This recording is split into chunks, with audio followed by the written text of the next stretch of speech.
I hope you like this audiobook. If you'd like to hear more, please support us on patreon.com. It really helps us keep going. www.patreon.com/c/audiobooks752. Thank you, and I invite you to listen the other books I have recorded. Also, please subscribe to my channel and activate the notifications so you will be the first to know when we publish a new book. The Tower of the Elephant, Robert E. Howard. Torches flared murkily on the revels in the Maul, where the thieves of the East held carnival by night. In the Maul, they could carouse and roar as they liked, for honest people shunned the quarters, and watchmen, well paid with stained coins, did not interfere with their sport. Along the crooked, unpaved streets with their heaps of refuse and sloppy puddles, drunken roisterers staggered, roaring. Steel glinted in the shadows where wolf preyed on wolf, and from the darkness rose the shrill laughter of women and the sounds of scufflings and strugglings. Torchlight licked luridly from broken windows and wide-thrown doors, and out of those doors, stale smells of wine and rank, sweaty bodies, clamor of drinking jacks and fists hammered on rough tables, snatches of obscene songs, rushed like a blow in the face. In one of these dens, merriment thundered to the low, smoke-stained roof, where rascals gathered, in every stage of rags and tatters, furtive cut-purses, leering kidnappers, quick-fingered thieves, swaggering bravos with their wenches, strident-voiced women, clad in tawdry finery. Native rogues were the dominant element, dark-skinned, dark-eyed Zamorians with daggers at their girdles and guile in their hearts. But there were wolves of half a dozen outland nations there as well. There was a giant Hyperborean renegade, taciturn, dangerous, with a broadsword strapped to his great gaunt frame, for men wore steel openly in the Maul. There was a Shemitish counterfeiter with his hooked nose and curled blue-black beard. There was a bold-eyed Brythunian wench, sitting on the knee of a tawny-haired gunderman, a wandering mercenary soldier, a deserter from some defeated army, and the fat, gross rogue whose bawdy jests were causing all the shouts of mirth was a professional kidnapper come up from distant Koth to teach woman-stealing to Zamorians who were born with more knowledge of the Un than he could ever attain. This man halted in his description of an intended victim's charms, and thrust his muzzle into a huge tankard of frothing ale. Then, blowing the foam from his fat lips, he said, "By Baal, God of all thieves, I'll show them how to steal wenches. I'll have her over the Zamorian border before dawn, and there'll be a caravan waiting to receive her. 300 pieces of silver, a count of Ophir promised me for a sleek young Brythunian of the better class. It took me weeks, wandering among the border cities as a beggar, to find one I knew would suit. And is she a pretty baggage?" He blew a slobbery kiss in the air. "I know lords in Shem who would trade the secret of the Elephant Tower for her," he said, returning to his ale. A touch on his tunic sleeve made him turn his head, scowling at the interruption. He saw a tall, strongly made youth standing beside him. This person was as much out of place in that den as a gray wolf among mangy rats of the gutters. His cheap tunic could not conceal the hard, rangy lines of his powerful frame, the broad, heavy shoulders, the massive chest, lean waist, and heavy arms. His skin was brown from outland suns, his eyes blue and smoldering. A shock of tousled black hair crowned his broad forehead. From his girdle hung a sword in a worn leather scabbard. The Kothian involuntarily drew back, for the man was not one of any civilized race he knew. "You spoke of the Elephant Tower," said the stranger, speaking Zamorian with an alien accent. "I've heard much of this tower. What is its secret?" The fellow's attitude did not seem threatening, and the Kothian's courage was bolstered up by the ale and the evident approval of his audience. He swelled with self-importance. "The secret of the Elephant Tower?" he exclaimed. Why, any fool knows that Yara the priest dwells there with the great jewel men call the elephant's heart. That is the secret of his magic. The barbarian digested this for a space. I have seen this tower, he said. It is set in a great garden above the level of the city, surrounded by high walls. I have seen no guards. The walls would be easy to climb. Why has not somebody stolen this secret gem? The Kothian stared wide-mouthed at the other's simplicity, then burst into a roar of derisive mirth, in which the others joined. "Hearken to this heathen," he bellowed. "He would steal the jewel of Yara." "Hearken, fellow," he said, turning portentously to the other.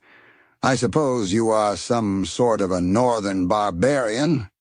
"I am a Cimmerian," the outlander answered, in no friendly tone. The reply and the manner of it meant little to the Kothian.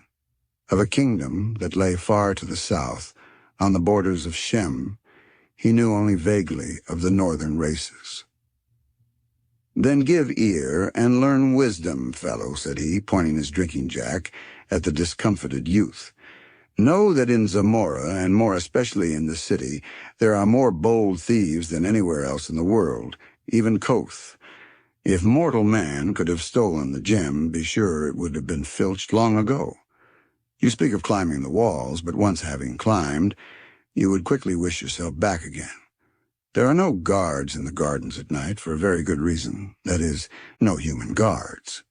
But in the watch-chamber, in the lower part of the tower, are armed men, and even if you pass those who roam the gardens by night, you must still pass through the soldiers, for the gem is kept somewhere in the tower above."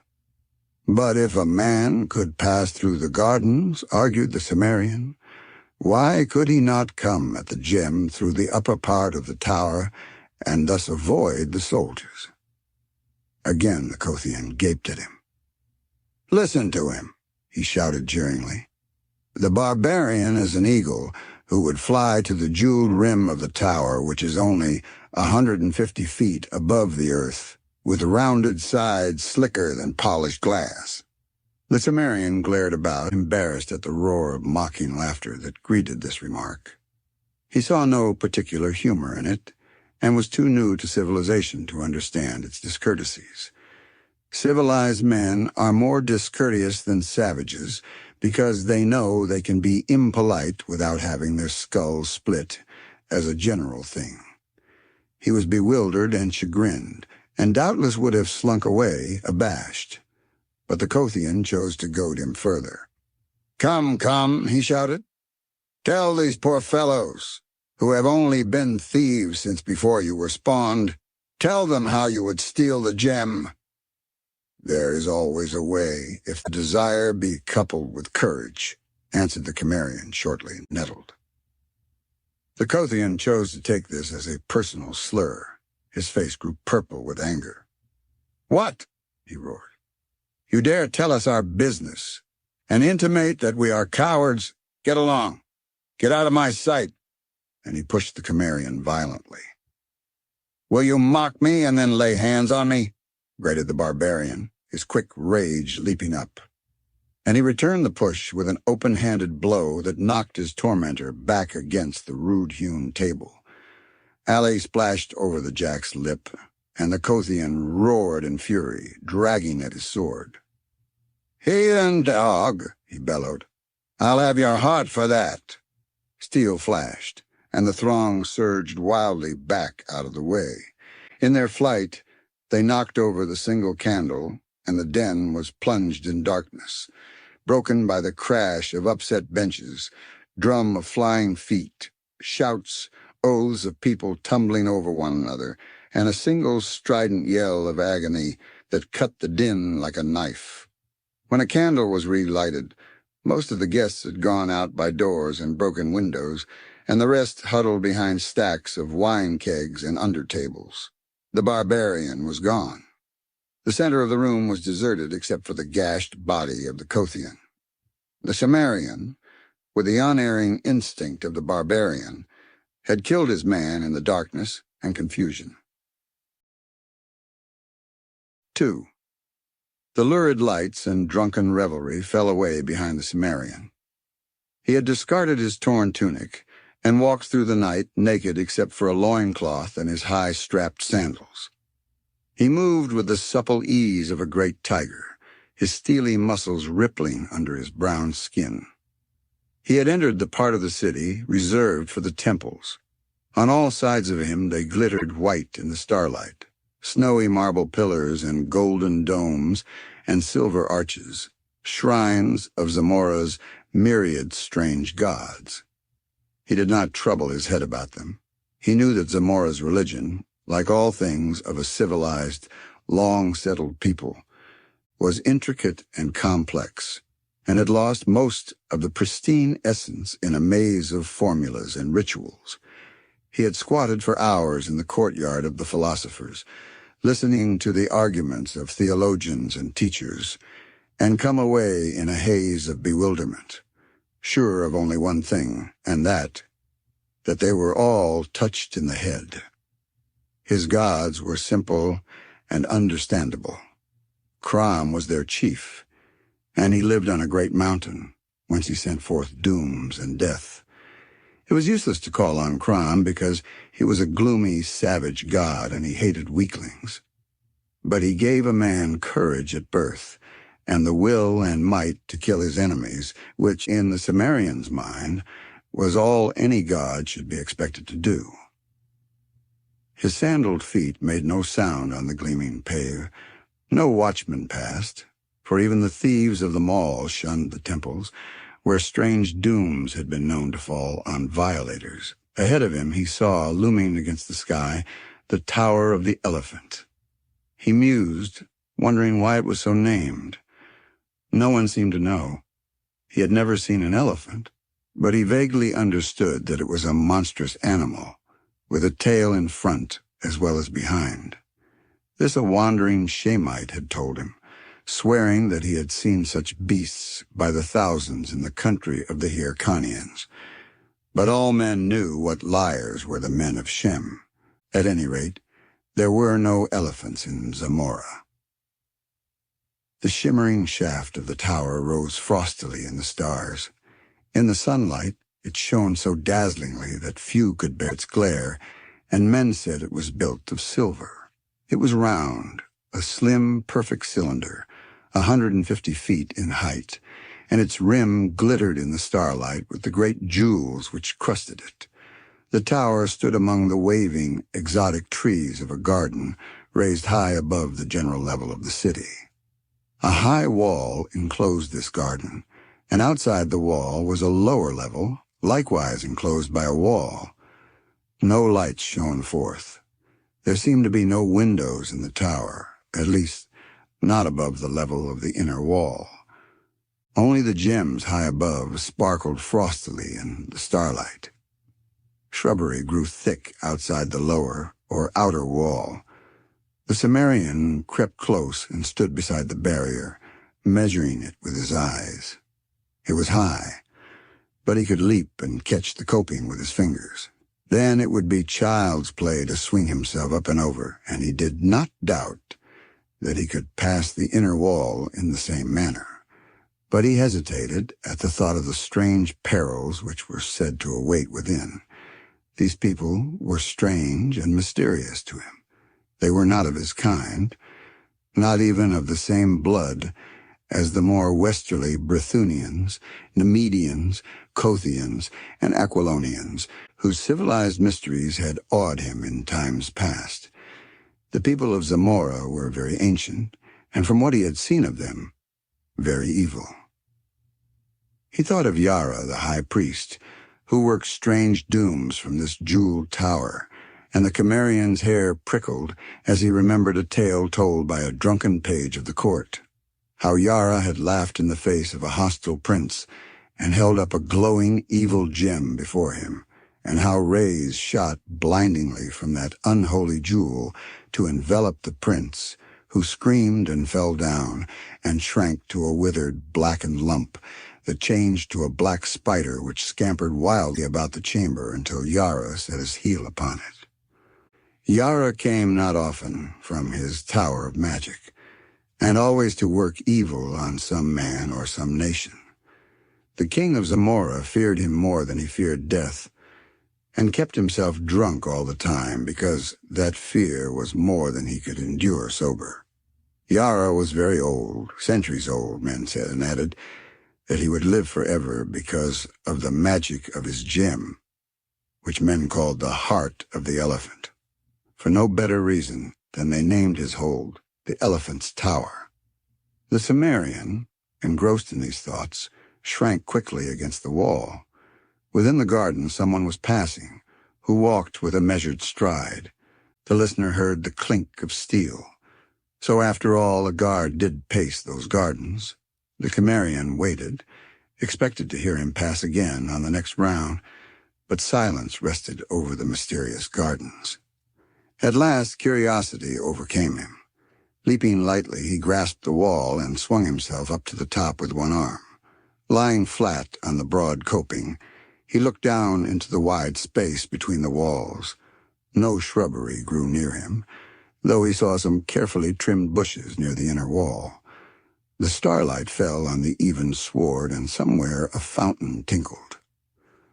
The Cimmerian cautiously lowered himself down on the inside and drew his sword, staring about him. He was shaken by the nervousness of the wild at standing thus unprotected in the naked starlight, and he moved lightly around the curve of the wall, hugging its shadow, until he was even with the shrubbery he had noticed. Then he ran quickly toward it, crouching low, and almost tripped over a form that lay crumpled near the edges of the bushes.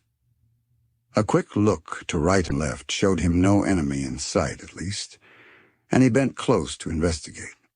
His keen eyes, even in the dim starlight, showed him a strongly built man in the silvered armor and crested helmet of the Zamorian Royal Guard. A shield and a spear lay near him, and it took but an instant's examination to show that he had been strangled. The barbarian glanced about uneasily. He knew that this man must be the guard he had heard pass his hiding place by the wall.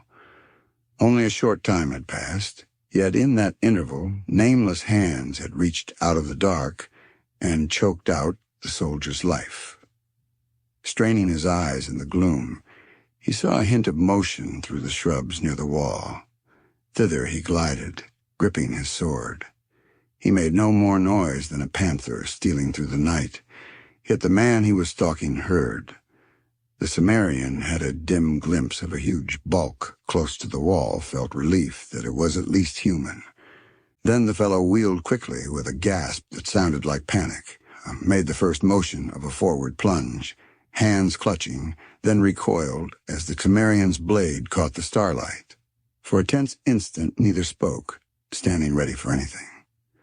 "You are no soldier," hissed the stranger at last. "You are a thief like myself." "And who are you?" asked the Cimmerian in a suspicious whisper. "Taurus of Nemedia." The Cimmerian lowered his sword. "I've heard of you. Men call you a prince of thieves." A low laugh answered him. Taurus was tall as the Cimmerian, and heavier. He was big-bellied and fat, but his every movement betokened a subtle dynamic magnetism, which was reflected in the keen eyes that glinted vitally even in the starlight. He was barefooted, and carried a coil of what looked like a thin, strong rope, knotted at regular intervals. "Who are you?" he whispered. "Conan, a Cimmerian," answered the other. "I came seeking a way to steal Yara's jewel that men call the elephant's heart." Conan sensed the man's great belly shaking laughter, but it was not derisive. "By Bel, god of thieves," hissed Taurus. "I had thought only myself had courage to attempt that poaching. These Zamorians call themselves thieves. Bah! Conan, I like your grit. I never shared an adventure with anyone. But by Bel, we'll attempt this together if you're willing." "Then you are after the gem too?" "What else? I've had my plans laid for months, but you, I think, have acted on a sudden impulse, my friend." "You killed the soldier?" "Of course. I slid over the wall when he was on the other side of the garden, I hid in the bushes. He heard me, or thought he heard something. When he came blundering over, it was no trick at all to get behind him and suddenly grip his neck and choke out his fool's life. He was like most men, half blind in the dark. A good thief should have eyes like a cat. "You made one mistake," said Conan. Torres's eyes flashed angrily. I a mistake? Impossible? "You should have dragged the body into the bushes," said the novice to the master of the art. "They will not change the guard until past midnight. Should any come searching for him now and find his body, they would flee at once to Yara, bellowing the news, and give us time to escape. Were they not to find it, they'd go on beating up the bushes and catch us like rats in a trap." "You are right," agreed Conan. "So now attend. We waste time in this cursed discussion. There are no guards in the inner garden, human guards, I mean, though there are sentinels even more deadly. It was their presence which baffled me for so long, but I finally discovered a way to circumvent them." "What of the soldiers in the lower part of the tower?" "Old Yara dwells in the chambers above. By that route we will come and go, I hope. Never mind asking me how. I have arranged a way. We'll steal down through the top of the tower and strangle old Yara before he can cast any of his accursed spells on us. At least we'll try. It's the chance of being turned into a spider or a toad, against the wealth and power of the world. All good thieves must know how to take risks." "I'll go as far as any man," said Conan, slipping off his sandals. "Then follow me." And turning, Torres leaped up, caught the wall, and drew himself up. The man's suppleness was amazing, considering his bulk. He seemed almost to glide up over the edge of the coping. Conan followed him, and lying flat on the broad top, they spoke in wary whispers. "I see no light," Conan muttered. The lower part of the tower seemed much like that portion visible from outside the garden, a perfect, gleaming cylinder with no apparent openings. "There are cleverly constructed doors and windows," answered Torres, "but they are closed. The soldiers breathe air that comes from above." The garden was a vague pool of shadows, where feathery bushes and low, spreading trees waved darkly in the starlight. Conan's wary soul felt the aura of waiting menace that brooded over it. He felt the burning glare of unseen eyes, and he caught a sub-descent that made the short hairs on his neck instinctively bristle as a hunting dog bristles at the scent of an ancient enemy. "Follow me," whispered Torres. "Keep behind me as you value your life." Taking what looked like a copper tube from his girdle, the Nemedian dropped Lighty to the sward inside the wall. Conan was close behind him, sword ready, but Torres pushed him back, close to the wall, and showed no indication to advance himself. His whole attitude was of tense expectancy, and his gaze, like Conan's, was fixed on the shadowy mass of shrubbery a few yards away. This shrubbery was shaken, although the breeze had died down. Then two great eyes blazed from the waving shadows, and behind them other sparks of fire glinted in the darkness. "Lions," muttered Conan. "Aye. By day they are kept in subterranean caverns below the tower. That's why there are no guards in this garden." Conan counted the eyes rapidly. 5 in sight, maybe more back in the bushes. "They'll charge in a moment." "Be silent," hissed Torres, and he moved out from the wall, cautiously as if treading on razors, lifting the slender tube. Low rumblings rose from the shadows, and the blazing eyes moved forward. Conan could sense the great slavering jaws, the tufted tails lashing tawny sides. The air grew tense. The Cimmerian gripped his sword, expecting the charge and the irresistible hurtling of giant bodies. Then Torres brought the mouth of the tube to his lips and blew powerfully. A long jet of yellowish powder shot from the other end of the tube and billowed out instantly in a thick green-yellow cloud that settled over the shrubbery, blotting out the glaring eyes. Torres ran back hastily to the wall. Conan glared without understanding. The thick cloud hid the shrubbery, and from it no sound came. "What is that mist?" the Cimmerian asked uneasily. "Death," hissed the Nemedian. "If a wind springs up and blows it back upon us, we must flee over the wall. But no, the wind is still, and now it is dissipating. Wait until it vanishes entirely. To breathe it is death." Presently only yellowish shreds hung ghostily in the air. Then they were gone, and Taurus motioned his companion forward. They stole toward the bushes, and Conan gasped. Stretched out in the shadows lay 5 great tawny shapes, the fire of their grim eyes dimmed forever. A sweetish, cloying scent lingered in the atmosphere. "They died without a sound," muttered the Cimmerian. "Taurus, what was that powder?" "It was made from the black lotus, whose blossoms wave in the lost jungles of Kitai, where only the yellow-skulled priests of Yun dwell.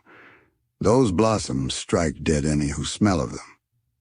Conan knelt beside the great forms, assuring himself that they were indeed beyond power of harm. He shook his head. The magic of the exotic lands was mysterious and terrible to the barbarians of the north. "Why can you not slay the soldiers in the tower in the same way?" he asked. "Because that was all the powder I possessed. The obtaining of it was a feat which in itself was enough to make me famous among the thieves of the world. I stole it out of a caravan bound for Stygia, and I lifted it, in its cloth of gold bag, out of the coils of the great serpent which guarded it, without awaking him. But come, in Bel's name, are we to waste the night in discussion?" They glided through the shrubbery to the gleaming foot of the tower, and there, with a motion enjoining silence, Taurus unwound his knotted cord, on one end of which was a strong steel hook.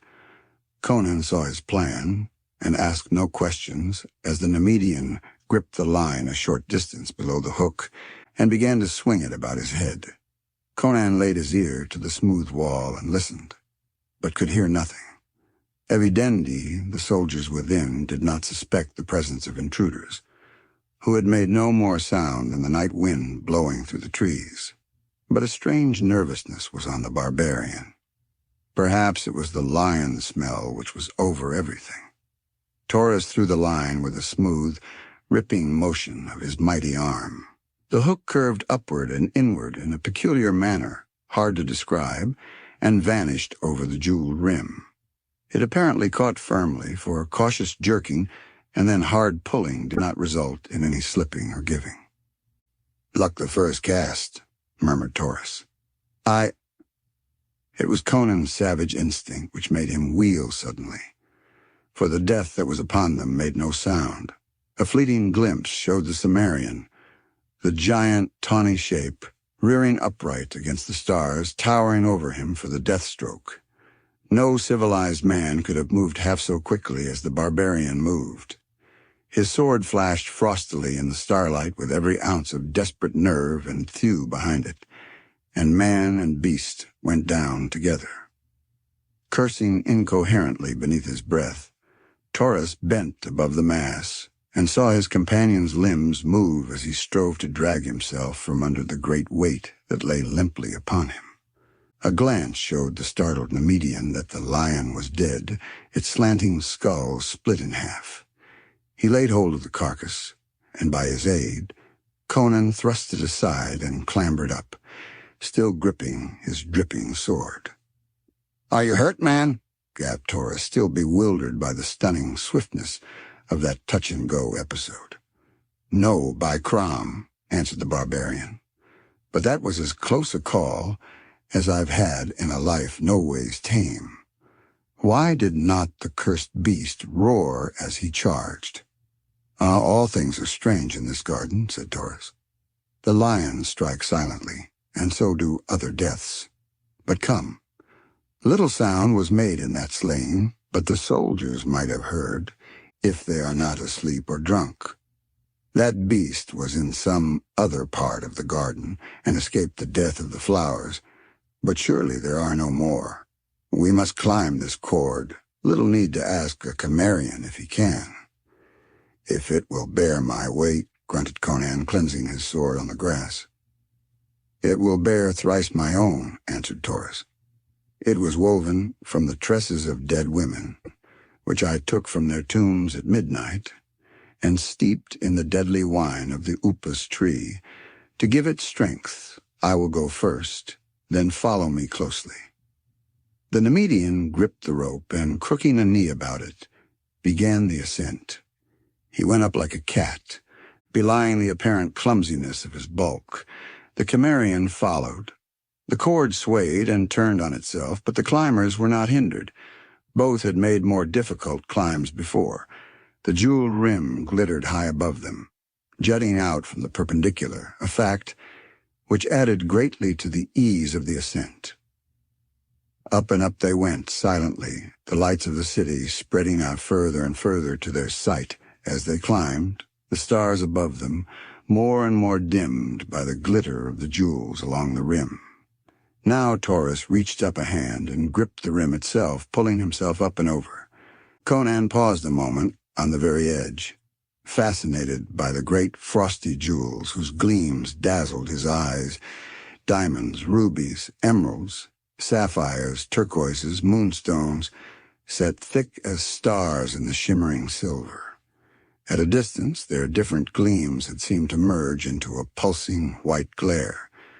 But now, at close range, they shimmered with a million rainbow tints and lights, hypnotizing him with their scintillations. "There is a fabulous fortune here, Taurus," he whispered. But the Nemedian answered impatiently. "Come on. If we secure the heart, these and all other things shall be ours." Conan climbed over the sparkling rim.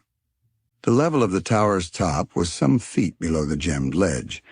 It was flat, composed of some dark blue substance, set with gold that caught the starlight, so that the whole looked like a wide sapphire flecked with shining gold dust. Across from the point where they had entered there seemed to be a sort of chamber built upon the roof. It was of the same silvery material as the walls of the tower, adorned with designs worked in smaller gems. Its single door was of gold, its surface cut in scales and crusted with jewels that gleamed like ice. Conan cast a glance at the pulsing ocean of lights which spread far below them, then glanced at Taurus. The Nemedian was drawing up his cord and coiling it. He showed Conan where the hook had caught. A fraction of an inch of the point had sunk under a great blazing jewel on the inner side of the rim. "Luck was with us again," he muttered. "One would think that our combined weight would have torn that stone out. Follow me. The real risks of the venture begin now. We are in the serpent's lair, and we know not where he lies hidden." Like stalking tigers, they crept across the darkly gleaming floor and halted outside the sparkling door. With a deft and cautious hand, Taurus tried it. It gave without resistance, and the companions looked in, tense for anything. Over the Nemedian's shoulder, Conan had a glimpse of a glittering chamber, the walls, ceiling, and floor of which were crusted with great white jewels which lighted it brightly, and which seemed its only illumination. It seemed empty of life. "Before we cut off our last retreat," hissed Taurus, "go you to the rim and look over on all sides. If you see any soldiers moving in the gardens or anything suspicious, return and tell me. I will await you within this chamber." Conan saw scant reason in this, and a faint suspicion of his companion touched his wary soul, but he did as Taurus requested. As he turned away, the Nemedian slipped inside the door and drew it shut behind him. Conan crept about the rim of the tower, returning to his starting point without having seen any suspicious movement in the vaguely waving sea of leaves below. He turned toward the door. Suddenly from within the chamber there sounded a strangled cry. The Cimmerian leaped forward, electrified. The gleaming door swung open, and Taurus stood framed in the cold blaze behind him. He swayed and his lips parted, but only a dry rattle burst from his throat. Catching at the golden door for support, he lurched out upon the roof, then fell headlong, clutching at his throat. The door swung to behind him. Conan, crouching like a panther at bay, saw nothing in the room behind the stricken Nemedian. In the brief instant the door was partly open, unless it was not a trick of the light, which made it seem as if a shadow darted across the gleaming door. Nothing followed Taurus out on the roof, and Conan bent above the man. The Nemedian stared up with dilated, glazing eyes that somehow held a terrible bewilderment. His hands clawed at his throat. His lips slobbered and gurgled. Then suddenly he stiffened, and the astounded Cimmerian knew that he was dead. And he felt that Taurus had died without knowing what manner of death had stricken him. Conan glared bewilderedly at the cryptic golden door. In that empty room with its glittering jeweled walls, death had come to the Prince of Thieves as swiftly and mysteriously as he had dealt doom to the lions in the gardens below. Gingerly the barbarian ran his hands over the man's half-naked body, seeking a wound. But the only marks of violence were between his shoulders, high up near the base of his bull neck. 3 small wounds which looked as if 3 nails had been driven deep in the flesh and withdrawn. The edges of these wounds were black, and a faint smell as of putrefaction was evident. Poisoned darts, thought Conan. But in that case, the missiles should be still in the wounds. Cautiously, he stole toward the golden door, pushed it open, and looked inside. The chamber lay empty, bathed in the cold, pulsing glow of the myriad jewels. In the very center of the ceiling, he idly noted a curious design, a black 8-sided pattern in the center of which 4 gems glittered with a red flame unlike the white blaze of the other jewels. Across the room there was another door, like the one in which he stood, except that it was not carved in the scale pattern. Was it from that door that death had come? And having struck down its victim, had it retreated by the same way? Closing the door behind him, the Cimmerian advanced into the chamber. His bare feet made no sound on the crystal floor. There were no chairs or tables in the chamber, only 3 or 4 silken couches, embroidered with gold and worked in strange serpentine designs, and several silver-bound mahogany chests. Some were sealed with heavy golden locks, others lay open, their carven lids thrown back, revealing heaps of jewels in a careless riot of splendor to the Cimmerian's astounded eyes. Conan swore beneath his breath. Already he had looked upon more wealth that night than he had ever dreamed existed in all the world, and he grew dizzy thinking of what must be the value of the jewel he sought. He was in the center of the room now, going stoop forward, head thrust out warily, sword advanced, when again death struck at him soundlessly. A flying shadow that swept across the gleaming floor was his only warning, and his instinctive sidelong leap all that saved his life. He had a flashing glimpse of a hairy black horror that swung past him with a clashing of frothing fangs, and something splashed on his bare shoulder that burned like drops of liquid hellfire. Springing back, sword high, he saw the horror strike the floor, wheel, and scuttle toward him with appalling speed. A gigantic black spider, such as men see only in nightmare dreams. It was as large as a pig, and its 8 thick, hairy legs drove its ogreish body over the floor at headlong pace. Its 4 evilly gleaming eyes shone with a horrible intelligence, and its fangs dripped venom that Conan knew, from the burning of his shoulder, where only a few drops had splashed as the thing struck and missed, was laden with swift death. This was the killer that had dropped from its perch in the middle of the ceiling on a strand of its web, on the neck of the Nemedian. Fools that they were, not to have suspected that the upper chambers would be guarded as well as the lower. These thoughts flashed briefly through Conan's mind as the monster rushed. He leaped high, and it passed beneath him, wheeled and charged back. This time he evaded its rush with a sidewise leap, and struck back like a cat.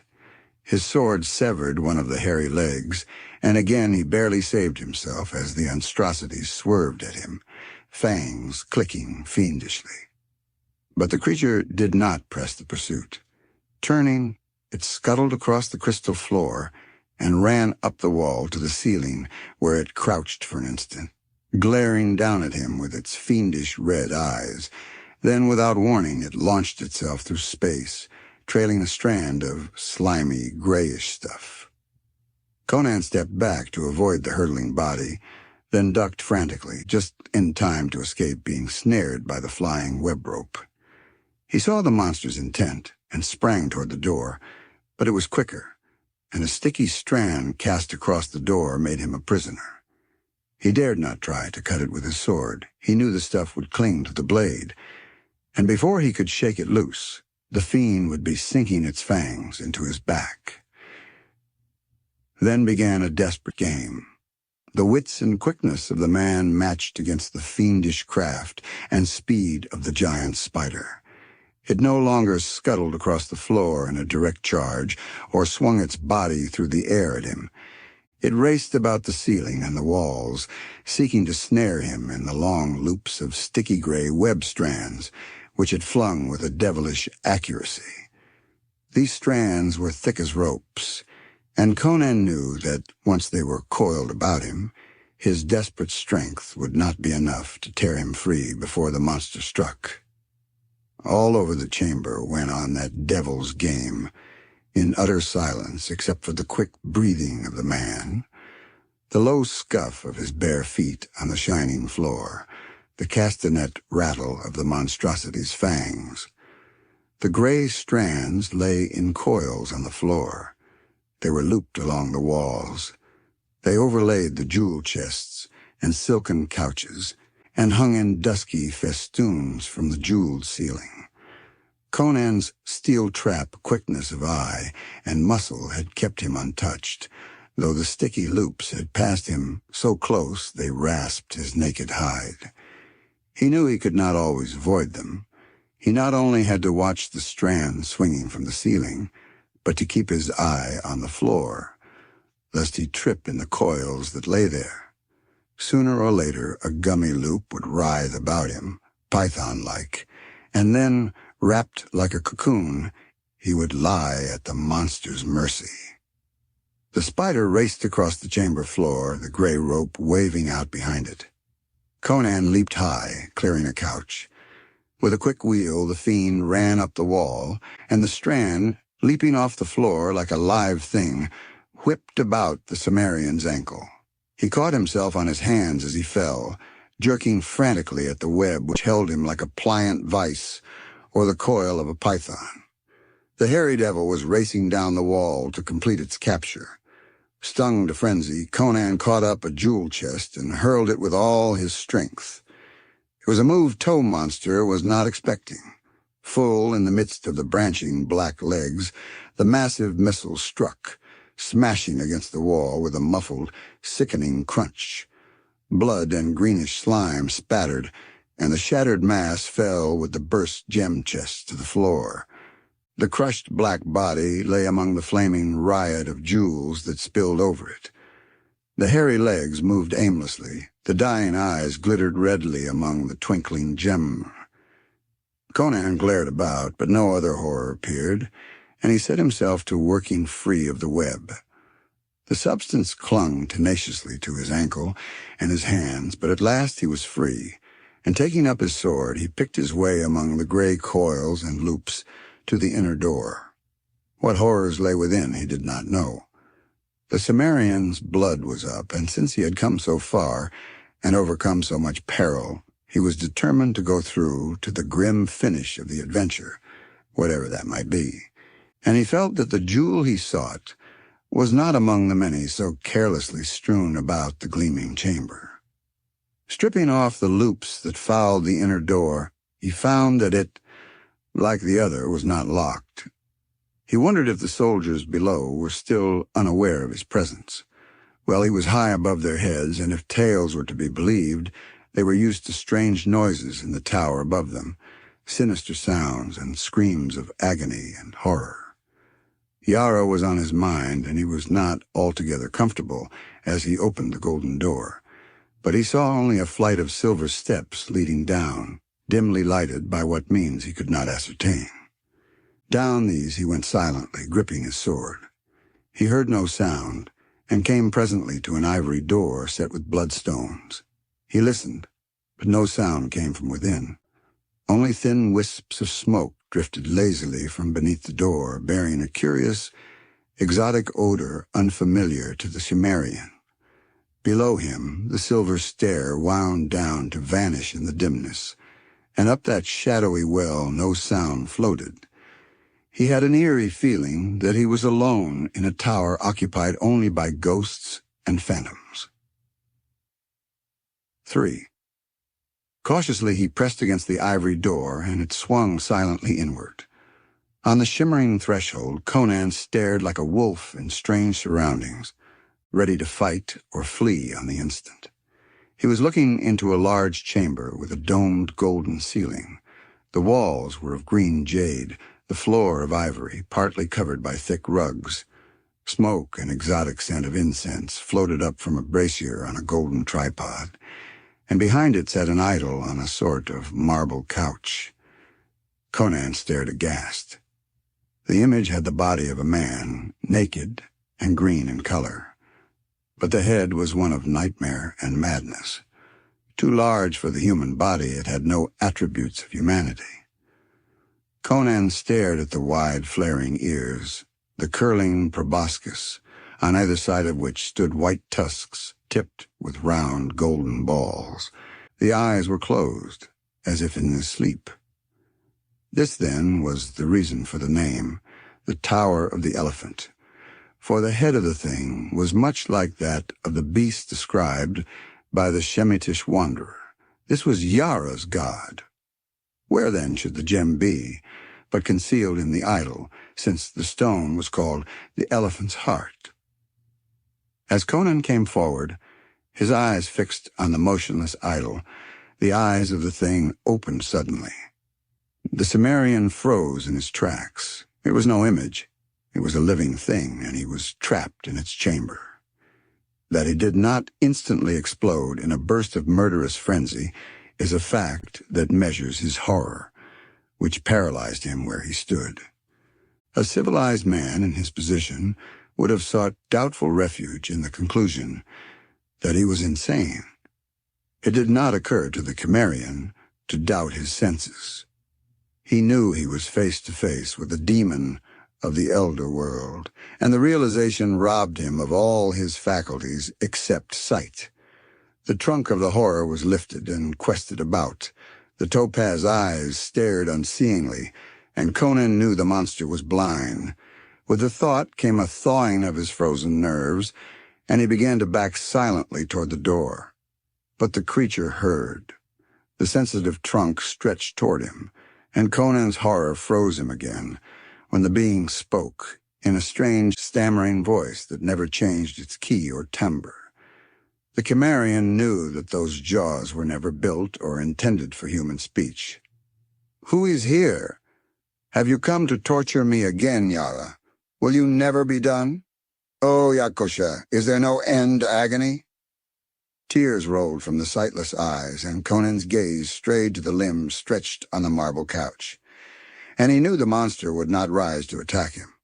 He knew the marks of the rack, and the searing brand of the flame, and tough-souled as he was, he stood aghast at the ruined deformities, which his reason told him had once been limbs as comely as his own. And suddenly all fear and repulsion went from him, to be replaced by a great pity. What this monster was, Conan could not know, but the evidences of its sufferings were so terrible and pathetic that a strange, aching sadness came over the Cimmerian. He knew not why. He only felt that he was looking upon a cosmic tragedy, and he shrank with shame as if the guilt of a whole race were laid upon him. "I am not Yara," he said. "I am only a thief. I will not harm you." "Come near that I may touch you," the creature faltered. And Conan came near unfearingly, his sword hanging forgotten in his hand. The sensitive trunk came out and groped over his face and shoulders as a blind man gropes, and its touch was light as a girl's hand. "You are not of Yara's race of devils," sighed the creature. "The clean, lean fierceness of the wastelands marks you. I know your people from of old, whom I knew by another name in the long, long ago when another world lifted its jeweled spires to the stars. There is blood on your fingers. A spider in the chamber above and a lion in the garden," muttered Conan. "You have slain a man too this night," answered the other. "And there is death in the tower above. I feel, I know." "Aye," muttered Conan. "The prince of all thieves lies there dead from the bite of a vermin." "So and so." The strange inhuman voice rose in a sort of low chant. "A slaying in the tavern and a slaying on the road, I know, I feel. And the third will make the magic of which not even Yara dreams. O magic of deliverance! Green gods of Yag." Again tears fell as the tortured body was rocked to and fro in the grip of varied emotions. Conan looked on, bewildered. Then the convulsions ceased. The soft, sightless eyes were turned toward the Sumerian. The trunk beckoned. "Oh man, listen," said the strange being. "I am foul and monstrous to you, am I not? Nay, do not answer, I know. But you would seem as strange to me, could I see you. There are many worlds besides this earth, and life takes many shapes. I am neither god nor demon, but flesh and blood like yourself, though the substance differ in part, and the form be cast in a different mold. I am very old, O man of the waste countries. Long, long ago I came to this planet with others of my world, from the green planet Yag, which circles forever in the outer fringe of this universe. We swept through space on mighty wings that drove us through the cosmos quicker than light, because we had warred with the kings of Yag and were defeated and outcast. But we could never return, for on earth our wings withered from our shoulders. Here we abode, apart from earthly life. We fought the strange and terrible forms of life which then walked the earth, so that we became feared and were not molested in the dim jungles of the east, where we had our abode. We saw men grow from the ape and build the shining cities of Valusia, Camellia, Comoria, and their sisters. We saw them reel before the thrusts of the heathen Atlanteans and Picts and Lemurians. We saw the oceans rise and engulf Atlantis and Lemuria, and the isles of the Picts and shining cities of civilization. We saw the survivors of Pictum and Atlantis build their Stone Age empires and go down to ruin, locked in bloody wars. We saw the Picts sink into abysmal savagery, the Atlanteans into Epidum again. We saw new savages drift southward in conquering waves from the Arctic Circle to build a new civilization, with new kingdoms called Nemedia and Koth and Aquilonia and their sisters. We saw your people rise under a new name from the jungles of the apes that had been Atlanteans. We saw the descendants of the Lemurians who had survived the cataclysm rise again through savagery and ride westward as Hyrcanians. And we saw this race of devils, survivors of the ancient civilization that was before Atlantis sank, come once more into culture and power, this accursed kingdom of Zamora. All this we saw, neither aiding nor hindering the immutable cosmic law, and one by one we died. For we of Yag are not immortal, though our lives are as the lives of planets and constellations.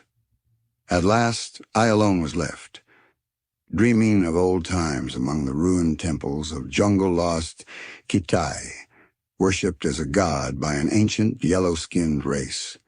Then came Yara, versed in dark knowledge handed down through the days of barbarism since before Atlantis sank. First he sat at my feet and learned wisdom. But he was not satisfied with what I taught him, for it was white magic, and he wished evil lore to enslave kings and glut a fiendish ambition.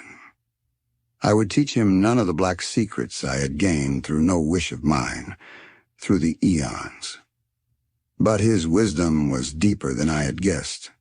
With guile gotten among the dusky tombs of dark Stygia, he trapped me into divulging a secret I had not intended to bear, and turning my own power upon me, he enslaved me. Ah, gods of Yag, my cup has been bitter since that hour. He brought me up from the lost jungles of Kitai, where the gray apes danced to the pipes of the yellow priests. Yet not all my ancient secrets has he wrested from me, and my last gift shall be the sorcery of the blood and the jewel. For I feel the end of time draw near. You are the hand of fate. I beg of you, take the gem you will find on yonder altar. Conan turned to the gold and ivory altar indicated, and took up a great round jewel, clear as crimson crystal, and he knew that this was the heart of the elephant. Now for the great magic, the mighty magic, such as earth has not seen before, and shall not see again, through a million of millenniums. By my lifeblood I conjure it, by blood born on the green breast of Yag, dreaming far poised in the great blue vastness of space, and eyes to see, and hands to break. Uncertainly, Conan approached, and Yakosha, or Yoga, as if sensing his uncertainty, indicated where he should strike. Conan set his teeth and drove the sword deep. Blood streamed over the blade in his hand, and the monster started convulsively, then lay back quite still. Sure that life had fled, at least life as he understood it, Conan set to work on his grisly task and quickly brought forth something that he felt must be the strange being's heart, though it differed curiously from any he had ever seen. Holding the pulsing organ over the blazing jewel, he pressed it with body hands, and a rain of blood fell on the stone. To his surprise, it did not run off, but soaked into the gem as water is absorbed by a sponge. Holding the jewel gingerly, he went out of the fantastic and came upon the silver steps. He did not look back. He instinctively felt that some transmutation was taking place in the body on the marble couch, and he further felt that it was of a sort not to be witnessed by human eyes. He closed the ivory door behind him and, without hesitation, descended the silver steps. It did not occur to him to ignore the instructions given him. He halted at an ebony door, in the center of which was a grinning silver skull, and pushed it open. He looked into a chamber of ebony and jet, and saw on a black silken couch a tall, spare form reclining. Yara the priest and sorcerer lay before him, his eyes open and dilated, with the fumes of the yellow lotus far staring, as if fixed on gulfs and nighted abysses beyond human ken. "Yara," said Conan, like a judge pronouncing doom. "Awaken." The eyes cleared instantly and became cold and cruel as a vulture's. The tall, silken-clad form lifted erect and towered gauntly above the Cimmerian. "Dog!" His hiss was like the voice of a cobra. "What are you here?" Conan laid the jewel on the ebony table. "He who sent this gem bade me say, Yakosha gives you a last gift and a last enchantment." Yara recoiled, his dark face ashy. The jewel was no longer crystal clear. Its murky depths pulsed and throbbed, and curious smoky waves of changing color passed over its smooth surface. As if drawn hypnotically, Yara bent over the table and gripped the gem in his hands, staring into its shadowed depths, as if it were a magnet to draw the shuddering soul from his body. And as Conan looked, he thought that his eyes must be playing him tricks, for when Yara had risen up from his couch, the priest had seemed gigantically tall. Yet now he saw that Yara's head would scarcely come to his shoulder. He blinked, puzzled, and for the first time that night, doubted his own senses. Then, with a shock, he realized that the priest was shrinking in stature, was growing smaller before his very gaze. With a detached feeling, he watched, as a man might watch a play, immersed in a feeling of overpowering unreality. The Cimmerian was no longer sure of his own identity. He only knew that he was looking upon the external evidence of the unseen play of vast outer forces, beyond his understanding. Now Yara was no bigger than a child. Now, like an infant, he sprawled on the table, still grasping the jewel. And now the sorcerer suddenly realized his fate, and he sprang up, releasing the gem. But still he dwindled, and Conan saw a tiny pygmy figure rushing wildly about the ebony tabletop, waving tiny arms and shrieking in a voice that was like the squeak of an insect. Now he had shrunk until the great jewel towered above him like a hill, and Conan saw him cover his eyes with his hands as if to shield them from the glare as he staggered about like a madman.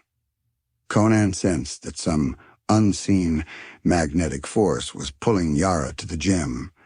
Thrice he raced wildly about it in a narrowing circle.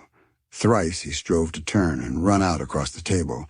Then, with a scream that echoed faintly in the ears of the watcher, the priest threw up his arms and ran straight toward the blazing globe.